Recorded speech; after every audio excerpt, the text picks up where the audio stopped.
Hello बच्चों, Sonu math classes में आप लोग का स्वागत है। आप लोग कैसे हैं? अच्छे हैं? आप लोग की तैयारी कैसे चल रहा होगा? अच्छा से चल रहा होगा। तो आज हम आपको विज्ञान का सबसे जो फिजिक्स का एक महत्वपूर्ण प्रश्न है, जो एग्जाम में अब बार बार प्रश्न आता रहता है, तो आप लोग कंफ्यूज हो जाते हैं कि क्या कंफ्यूज होते हैं कि यह सवाल कहता है कि प्रकाश के वर्ण विक्षेपण से आप क्या समझते हैं, इंद्रधनुष की व्याख्या करें। इसमें दो हम इस प्रश्न को जानते हुए भी भूल जाते हैं। तो आपको उत्तर है कि जब श्वेत प्रकाश को किसी प्रिज्म से होकर गुजारा जाता है, सूर्य का प्रकाश, जो श्वेत प्रकाश को कहते हैं, जो सूर्य का प्रकाश को हम श्वेत प्रकाश भी कहते हैं, वह कितने रंगों में विभक्त होता है? 7 रंगों में। कब? जब हम प्रिज्म के साथ गुजारते हैं तब। ये अच्छा से याद रखिएगा। यह हमारा वर्ण विक्षेपण हो गया। और कह रहा है कि इंद्रधनुष की व्याख्या करें।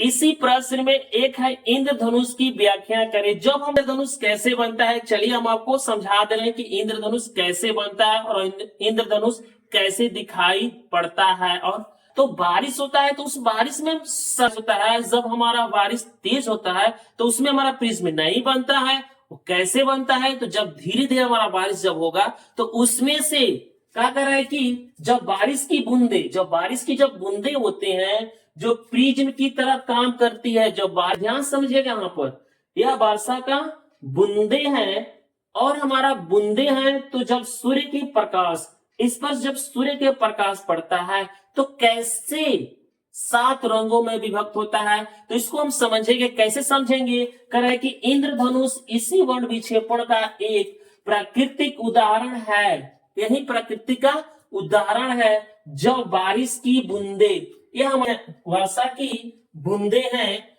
जो प्रिज्म जैसा व्यवहार करता है। जब सूर्य की प्रकाश कहां पड़ता है? यहाँ पर नहीं, आंतरिक बिंदु पर बूंदे होती हैं। जो वर्षा की बूंदे में जो आंतरिक कहां पर परावर्तन होता है, तो कह रहा है कि जब बारिश की बूंदे प्रिज्म की तरह काम करती है तो सूर्य की प्रकाश की वर्षा की बूंदे में प्रवेश करता है।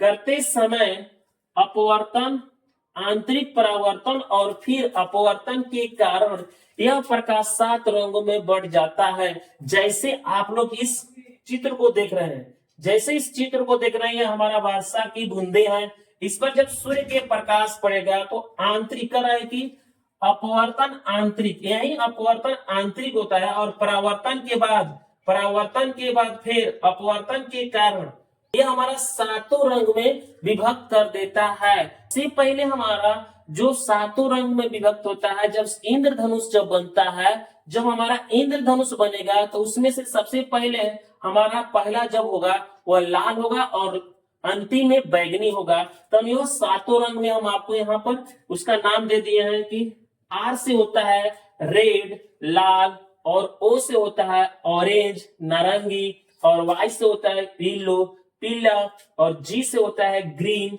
हरा, और बी से होता है ब्लू, नीला, आई से होता है इंडिगो, हरा, नीला, और भी से होता है वायलेट, बैगनी। हमारे 7 रंग में विभक्त होता है। तो आप लोग का वीडियो कैसा लगा? अच्छा लगा होगा तो लाइक और सब्सक्राइब करते रहिए और दोस्तों के साथ शेयर कीजिएगा। तो आप लोग भुलाइएगा नहीं। अब इसको अच्छा से कॉपी और